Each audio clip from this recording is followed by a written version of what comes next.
Hello, I'm Donna from XOXO, and in this tutorial, we're going to sew quarter circles, which are also called drunkard's path blocks. In addition to your fabric pieces, I'll be using pins, and as an optional material, clear, washable glue stick. I'll also be using the Sunset Bliss quilt pattern.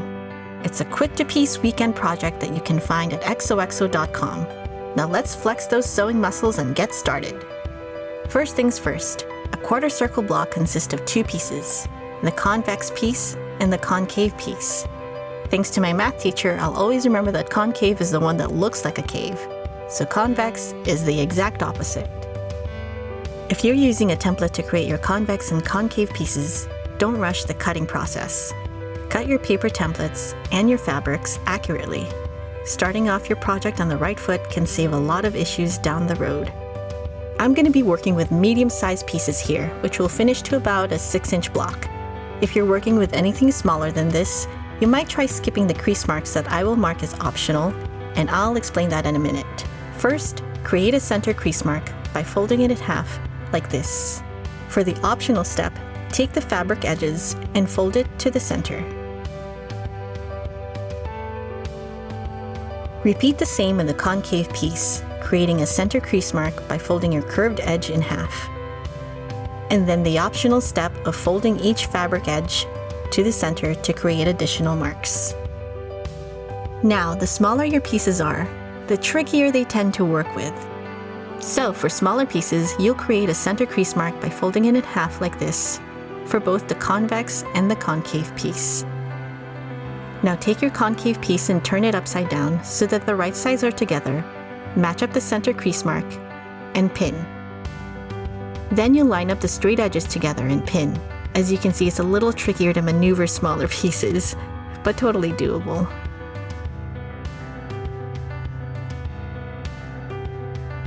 Let's switch back to the medium-sized pieces so I can show you that if you made those optional crease marks, you'll match up those as well and pin. Instead of pins, you can use washable glue to keep your curved edges aligned. Some use a combination of both pins and glue. It's really a matter of personal preference. For demonstration purposes, I'll be using glue for the bottom half, gluing the edge and then matching up those crease marks so we can see how each method will look during sewing. Now it's time to sew your pieces together. Put your needle down and butt your piece up against it. Put your foot down and then start sewing slowly. Let the machine do most of the work. Your hands are there to pivot as needed and to avoid any potential fabric folds.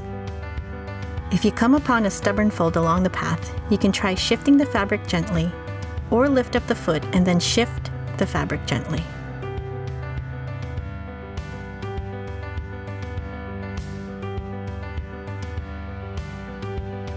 Now I'm up to the part where I glue basted the curved edges. Because the edges are already glued, you might notice there's less fabric maneuvering involved.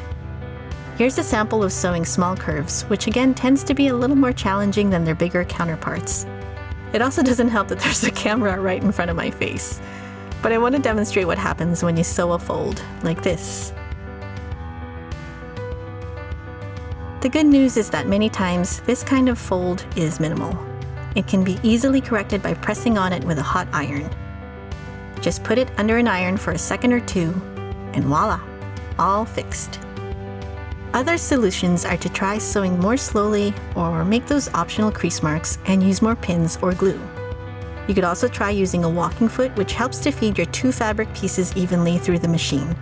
Other times, it's just a matter of a little more practice. When you're done, press your seams in whatever direction the pattern instructs. It's now time to trim your blocks, which will be demonstrated in a separate video. If you find this tutorial helpful, please subscribe to my channel and stay tuned for more videos and helpful sewing tips. Thanks for watching.